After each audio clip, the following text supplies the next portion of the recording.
요한복음에서 예수님은 하나님 아버지를 매우 독특하게 표현했습니다.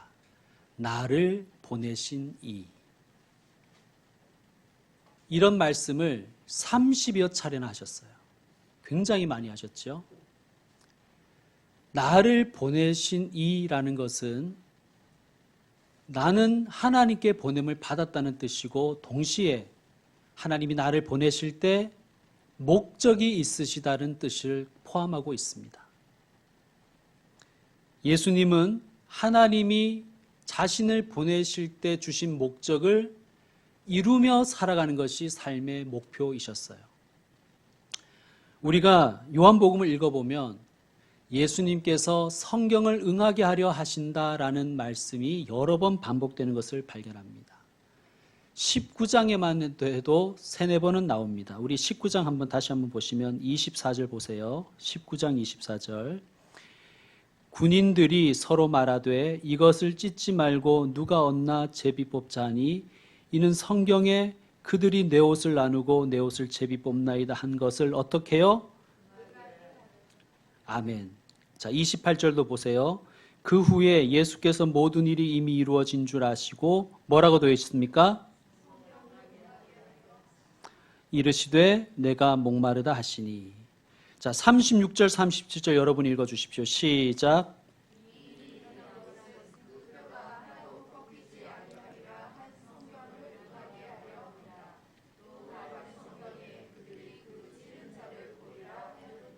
아멘. 응하게 하려 한다라는 뜻은 이루어지게 하려고 했다는 뜻입니다. 그러므로 예수님이 성경을 응하게 하려 했다는 것은 하나님의 말씀, 하나님의 뜻, 하나님의 목적을 성취하려고 하셨다는 의미입니다. 저는 이런 생각이 들더라고요. 요한복음을 쓴 이 사도 요한이 요한복음을 쓰면서 예수님이 이 말씀하신 것 하나님의 말씀을 이루려고 하신 것이구나. 예수님이 이렇게 행동하신 것 하나님의 뜻을 성취하려고 하신 것이구나. 요한이 깨달으면서 감격하고 기뻐했을 것 같아요. 성도 여러분, 우리에게도 이런 깨달음과 놀라움과 감격이 있기를 축원합니다. 이런 것이죠. 오늘 이 말씀은 나에게 주시는 말씀이구나. 이 말씀이, 이 약속이 우리를 향하신 하나님의 뜻이구나. 깨닫는 기쁨이 있기를 원합니다. 그리고 더 나아가서 하나님의 말씀은 이렇게 이루어지고 있구나. 하나님의 뜻이 이렇게 응하고 있구나. 체험하며 감격하기를 원합니다.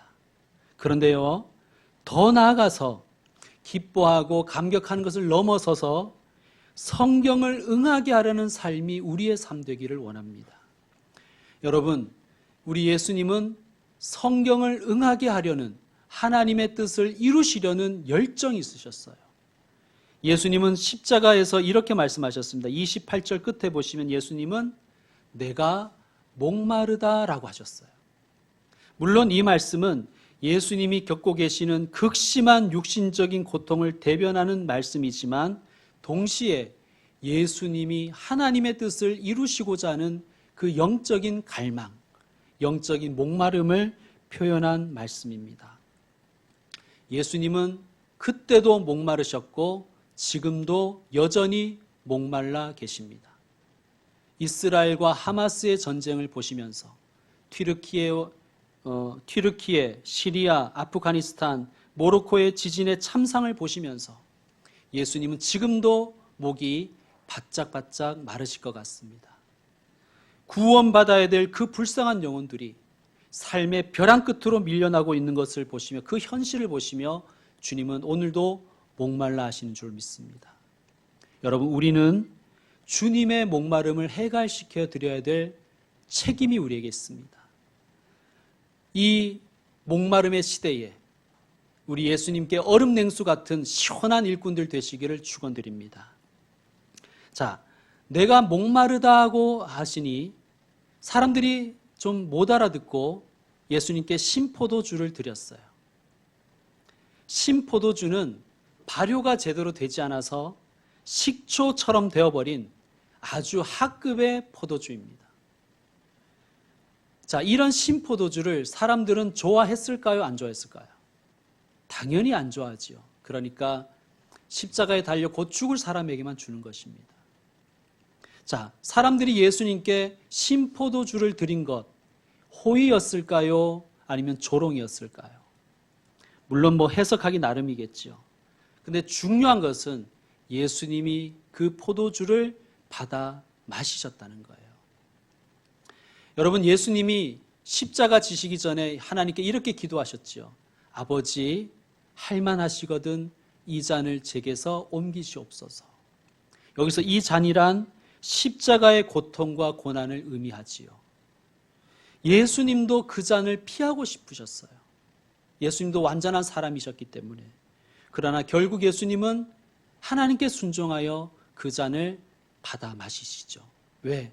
하나님이 주셨음을 믿으니까. 신포도주 역시 마찬가지라고 생각합니다. 인간적으로는 그 신포도주 드시고 싶지 않으셨을 거예요. 즐겁지 않았을 것입니다. 그러나 주님은 결국 그 잔을 드십니다. 왜 그렇습니까? 이 잔 하나님 주신 잔이다 라고 믿으셨기 때문입니다. 여러분, 신포도주를 드신 후에 예수님이 뭐라고 하시냐 하면 이렇게 말씀하십니다. 다 이루었다. 우리는 지난 주일에 큰 틀에서 다 이루었다, 즉 예수님은 무엇을 이루셨나를 함께 묵상했지요. 그러나 오늘은 좀 좁혀서 신포도주를 드신 맥락에서만 생각해 보려고 합니다. 다 이루었다를 헬라어 성경에서는 테텔레스타이라고 표현했습니다. 뜻은 목적을 완수했다라는 뜻입니다. 예수님은 신포도주를 드신 후에 이렇게 말씀하셨다는 거예요. 내가 목적을 완수했다. 누구의 목적이겠습니까? 하나님의 목적이지요. 그러므로 이 말씀은 조금 더 다른 의미를 우리가 발견할 수 있습니다. 이 헬라어 문장을 문법적으로 보면 수동태 문장이에요. 수동태. 그러니까 이렇게 번역하는 게 맞죠. 그것이 이루어졌다. 수동태에는 의미상의 주어가 있죠. 우리 영어 선생님은 잘 아실 것입니다. 그죠? 수동태에는 의미상의 주어가 있습니다. 그것이 이루어졌다의 의미상의 주어는 무엇이겠습니까? 하나님이십니다. 그러므로 직역하면 하나님에 의해 그것이 이루어졌다입니다. 그걸 능동태로 바꾸면 주어는 하나님 그리고 하셨습니다 이렇게 되겠죠. 하나님께서 다 하셨습니다. 주님께서 돌아가시면서 하신 말씀이에요. 하나님께서 다 하셨습니다. 여러분, 성공한 인생은 어떤 인생일까요? 우리가 세상 사람들이 보통 말하는 성공한 인생은 어떤 인생일까요? 자신의 꿈, 자신이 목표한 바를 이룬 인생, 우리는 성공한 인생이라고 그렇게 불러주지요.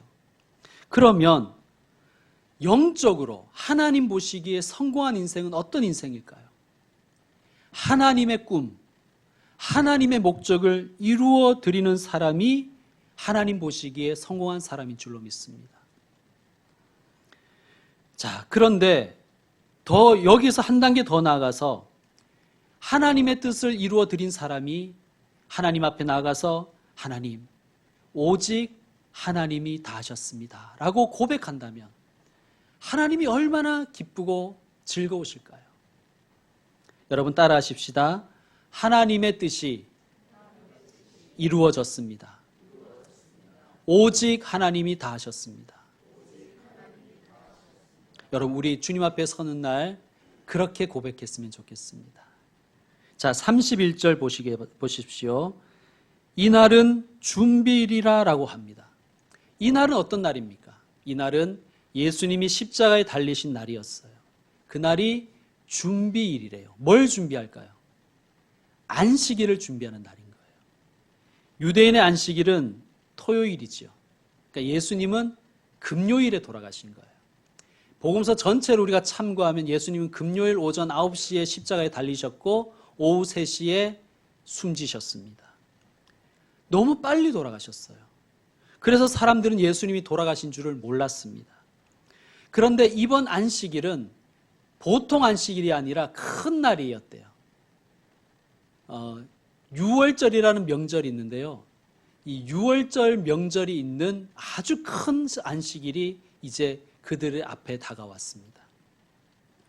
자, 생각해 보십시오. 그냥 안식일도 아니고 큰 안식일인데 사람을 십자가에 매달아 놓고 그 축제를 즐기기는 좀 찝찝하지 않습니까? 그래서 어떻게 합니까? 시체들을 십자가에 두지 아니하려 하여 빌라도에게 그들의 다리를 꺾어 시체를 치워달라고 합니다.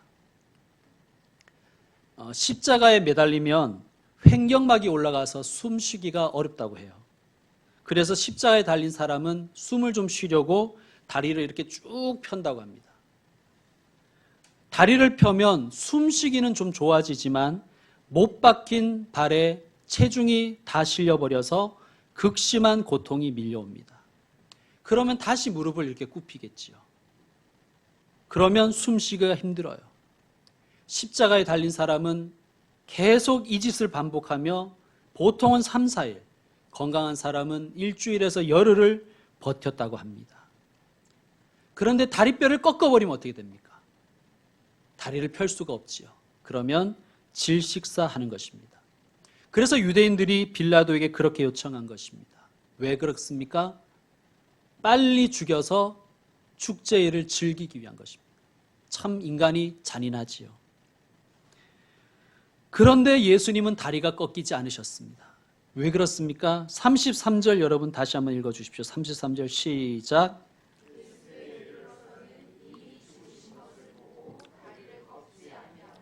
그래서 어떻게 합니까? 34절.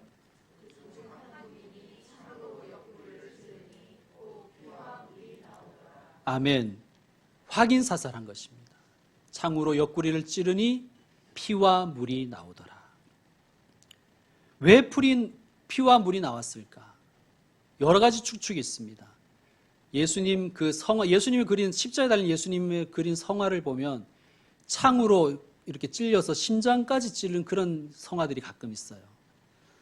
심장이 파열되면 혈장과 혈청이 분리되어서 피와 물이 나온다. 그러므로 창이 예수님의 심장을 파열시킨 것이다 라는 주장도 있고, 심장을 창이 관통하지 않았더라도 죽은 사람의 폐와 복부를 찌르면 피가 섞인 액체가 흐를 수도 있다는 설명도 있습니다.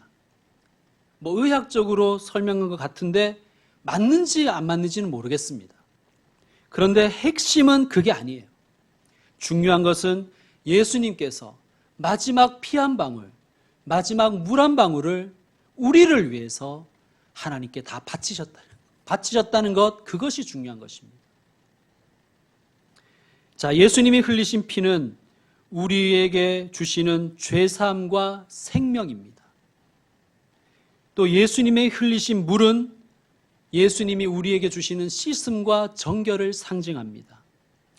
우리가 세례 때 머리에 물을 얹지요. 이렇게 물을 얹어줍니다. 이것은 생명수 되신 예수님에 의해서 내가 씻음 받았고 정결해졌고 거룩해졌음을 선포하는 의식인 것입니다. 성도 여러분, 예수님께서 저와 여러분의 죄 사함을 위해서 또 영생을 위해서 씻음과 정결과 거룩함을 위해서 마지막 피 한 방울, 마지막 물 한 방울도 아끼지 아니하셨음을 믿으시길 바랍니다. 믿으십니까? 그런데 우리가 믿는지 안 믿는지를 어떻게 알 수 있는가? 내가 주님을 위하여 무엇을 드리고 있는지를 살펴보면 나의 믿음이 진짜인지 가짜인지를 알 수가 있어요. 여러분, 우리를 위해서 피 한 방울, 물 한 방울 아끼지 아니하신 주님께 여러분은 무엇을 드리고 있습니까? 오늘 본문에는 두 사람이 등장해요. 38절과 39절에 보면 아리마대 사람 요셉과 니고데모가 등장하지요. 자, 먼저 아리마대 사람 요셉에 대해서 38절을 읽어주세요. 시작.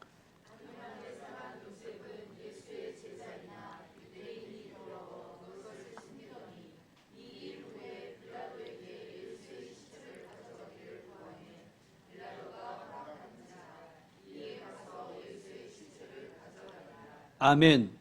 자, 뭐라고 되어 있습니까? 아리마대 사람 요셉은 예수의 제자였으나 유대인들이 두려워서 그것이 무엇입니까? 자기가 예수님의 제자 되었다는 것을 숨기고 살았던 사람이라는 거예요. 그러니까 몰래 교회 다닌 거예요.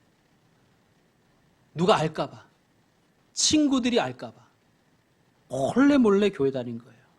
여러분, 우리도 똑같죠. 우리도 내가 그리스도인임을 드러낼 용기가 별로 없습니다. 그래서 숨기고 살아가지요. 성경책도 잘 안 들고 다녀요. 들킬까봐.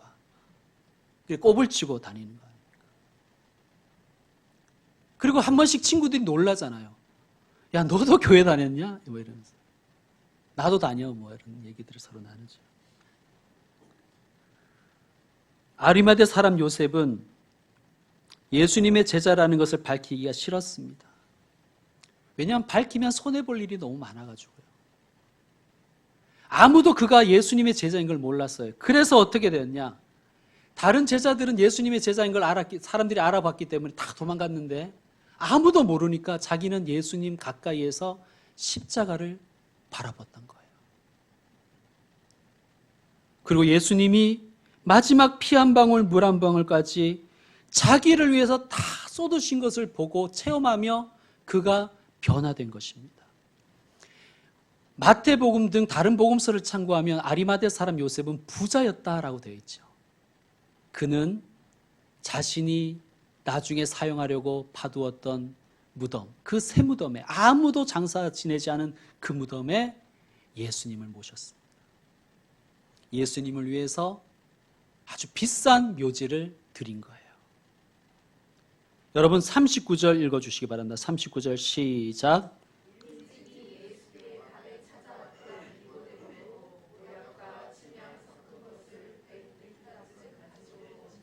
아멘. 자, 니고데모는 3장에서 우리가 만났습니다. 그는 바리새인이었고 관원이었고 유대인들의 지도자였습니다. 그가 역시 자기가 예수님을 찾아가는 것이 들킬까 봐 밤에 몰래 예수님을 찾아왔어요. 그런데 그에게는 아주 중요한 질문이 있었거든요. 어떻게 하면 영생을 얻을 수 있습니까? 예수님은 니고데모에게 거듭남에 대해서, 물과 성령으로 새로남에 대해서 자세히 설명해 주시면서 자기를 믿는 사람은 영생을 얻는다고 말씀해 주셨습니다. 그리고는 이런 말씀을 하셨어요. 악을 행하는 사람은 빛을 미워하여 빛으로 나오려고 하지 않지만 의를 행하는 사람은 빛으로 나아온다. 이 말씀은 니고데모, 밤에 예수님을 찾아왔다는 것은 니고데모 상태가 밤이었다는 거예요. 밤에 속하여 살아가던 니고데모에게 이제 빛된 자신에게로, 예수님께로 나아오라고 초청하시는 거예요. 전도하신 것입니다. 그러나 우리가 읽은 대로 니고데모는 예수님의 전도에 가타부타 말없이 다시 밤속으로 돌아가지요. 니고데모가 다시 빛 되신 예수님을 찾아온 데에는 시간이 많이 걸렸습니다. 예수님의 십자가 앞에서 예수님을 다시 만난 것입니다. 여러분, 우리도 그렇잖아요. 우리 중에도 니고데모처럼 다시 예수님께 나오는데 그 많은 시간을 허비한 사람들이 있지 않습니까? 돌고 돌아서 몇십 년이 걸려서 예수님께 돌아온 사람들이 있습니다. 니고데모 같은 분들입니다. 근데 중요한 것은 니고데모가 무엇을 가지고 왔냐는 것이 중요합니다. 니고데모는 모략과 침향 섞은 것을 100리트라쯤 가지고 왔습니다. 자, 요한복음 12장에 보면 예수님께서 베다니 마을에 가셨을 때 마리아라는 여인이 예수님께 향유를 부어드렸던 사건이 있습니다. 여러분 기억하십니까? 우리 한번 찾아보겠습니다. 12장 3절이에요. 요한복음 12장 3절. 우리 3절에서 5절까지 교독으로 읽겠습니다. 요한복음 12장 3절 찾으셨죠? 제가 먼저 3절 읽겠습니다. 마리아는 지극히 비싼 향유 곧 순전한 나드 한 근을 가져다가 예수의 발에 붓고 자기 머리털로 그의 발을 닦으니 향유 냄새가 집에 가득하더라.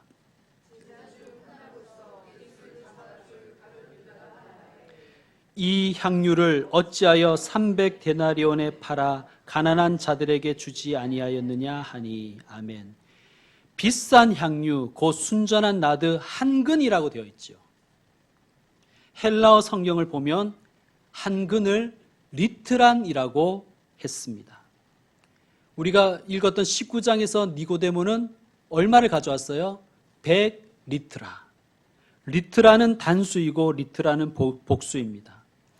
가룟 유다가 나드 한 근의, 즉 나드 1리트란의 시세를 알려주었어요. 뭐라고 했냐면 300데나리온.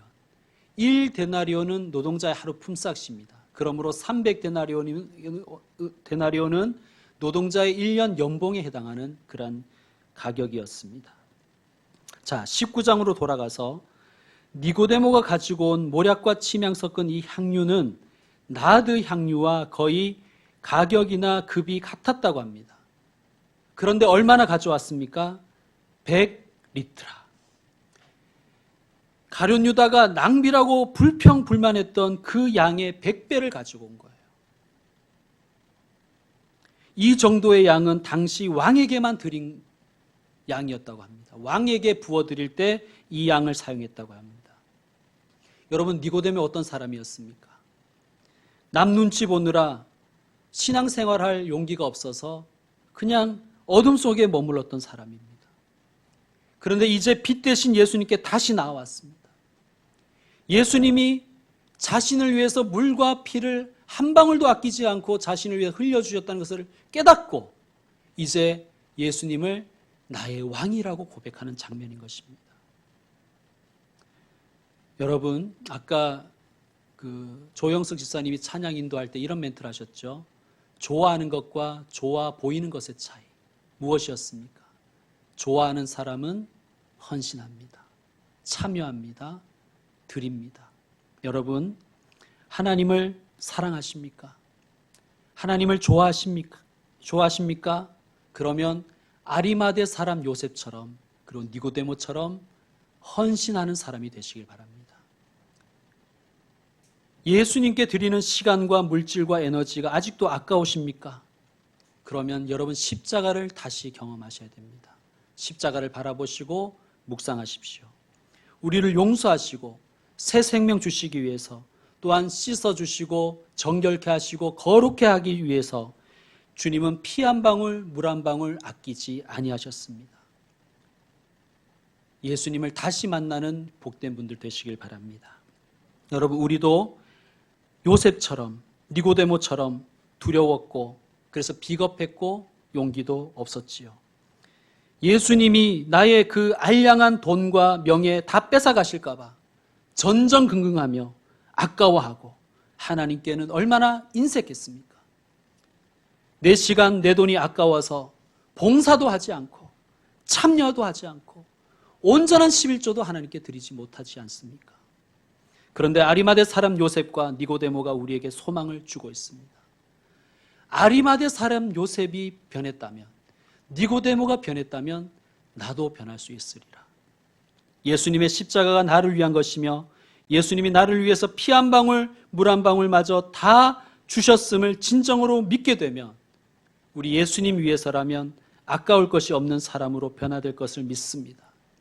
온 마음과 온 몸으로 가진 모든 것으로 주님께 헌신할 수 있는 그날이 저와 여러분에게 임하기를 소망합니다. 이제 말씀 마무리하겠습니다. 정리합시다. 우리에게 이런 깨달음이 항상 있기를 원합니다. 이 말씀 나에게 주시는 말씀이구나. 오늘 말씀도요, 여러분. 이건 우리 남편이 들어야 되는데 이렇게 생각하지 마시고, 이 말씀 내게 주시는 말씀이구나. 이런 깨달음이 있기를 원합니다. 그리고 이런 감격도 있기를 원합니다.